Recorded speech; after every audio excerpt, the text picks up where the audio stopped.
If you're having an issue with final expense prospects not wanting to buy from you, and you're thinking that it's probably like the leads, then this video is 100% for you. I'm Doug Massey, and today I'm going to be covering several reasons why you might be failing at life insurance and or final expense sales, including the leads. Are the leads just bad, or is it something else? The presentation? Is your presentation a little weak? Does it even cover all the bases, so to speak? We're going to talk about why most agents fail at life insurance and or final expense sales in their very first year, only to end up moving contracts over to another agency, only to fail again and then move contracts again. And I'm going to help you to answer a very important question. Is a one-call close sales career something that you should even be attempting to do or not? Before we get started, please give the video a thumbs up, and I do suggest subscribing if you're new to the channel. We're putting out new life insurance sales content and final expense sales training videos like all the time. And if you stick around to the end of the video, I'm going to show you how to get a copy of the warning page that I put with every single policy that we sell,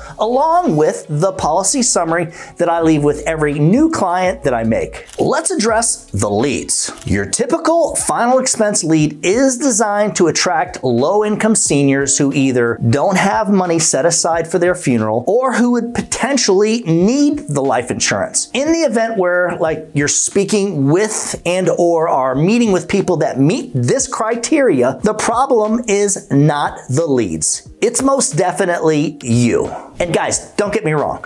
There are many levels of lead quality and or intent, but that's for a different video. So let's get right into addressing the elephant in the room. Most people are not, well, without a better word, built for sales. There, I said it. Most people in the life insurance sales industry should probably be doing something else. I mean, that's just how it is. Doing one-call close sales takes time to learn. It can be expensive. And for many people, when you've got like one person after another rejecting you and or like not buying from you, this can be both mentally and emotionally draining, which can lead to potentially, believe it or not, dangerous health issues for some people. I mean, think about it. With final expense sales, we're working in an industry and selling to a market where a majority of the people are living on a low and or fixed income, are often a lot older, and usually have multiple health issues. And of course, these folks have,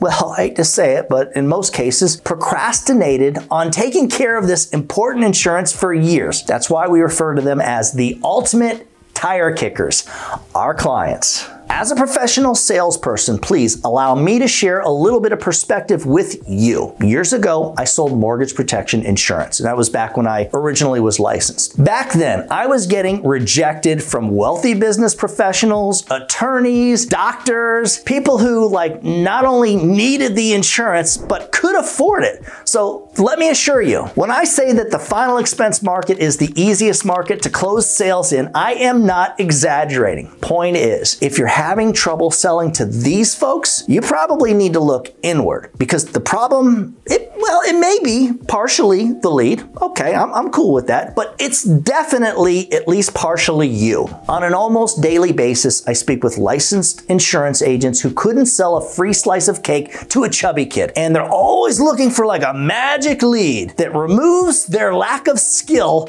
from the sales equation. So like they think there's something out there that any dummy can sell. All right, so let's talk about the presentation. Your typical life insurance and or final expense sales presentation should cover like a lot of information, help you to build a lot of value for the prospect, getting the client to admit to the need for the insurance, rapport building so they'll trust you enough to buy from you, value, they have to see the immediate importance and understanding the value of the life insurance product that you're selling. They got to know this. It's what I want to call your typical foundation for a life insurance sales presentation. With that being said, there is one thing that even the strongest sales presentation cannot do: make you appear to be a professional when you're not. At the end of the day, it's up to you to acknowledge that you either A, need to work on your sales ability, you know, we all do, especially those of us who've had elite levels of success. Or B, you simply need to put in the hard work and effort combined with the time that it takes to really work on yourself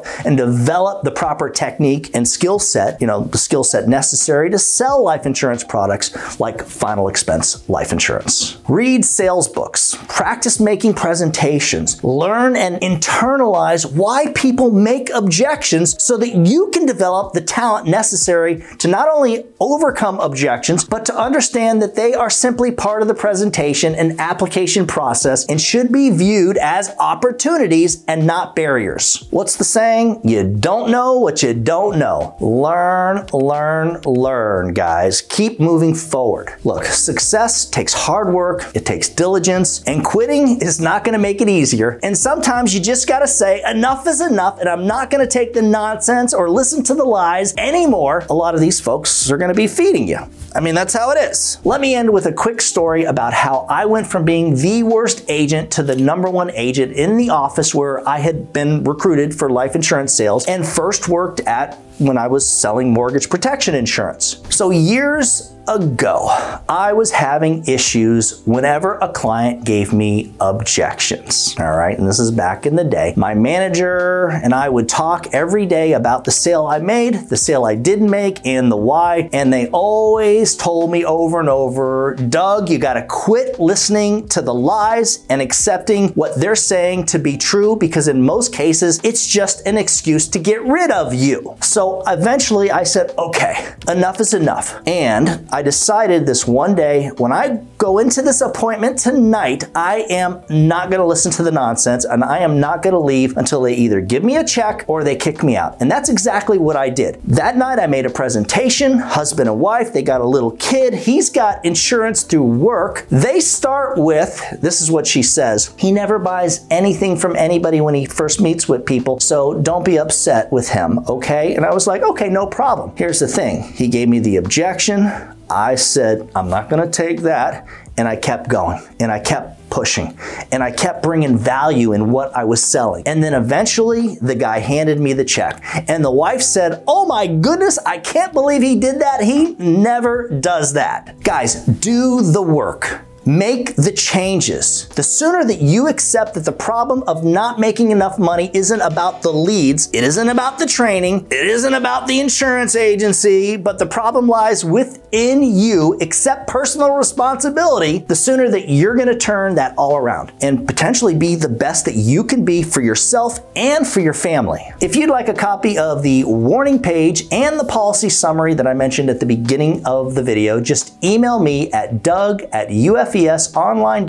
For more information on working with me on a remote final expense appointments platform, just shoot me an email at that same address. As always, when you put the needs of your clients first, everything else will usually fall right into place. So whatever happens, make sure that you do something good for someone else today. Happy hunting.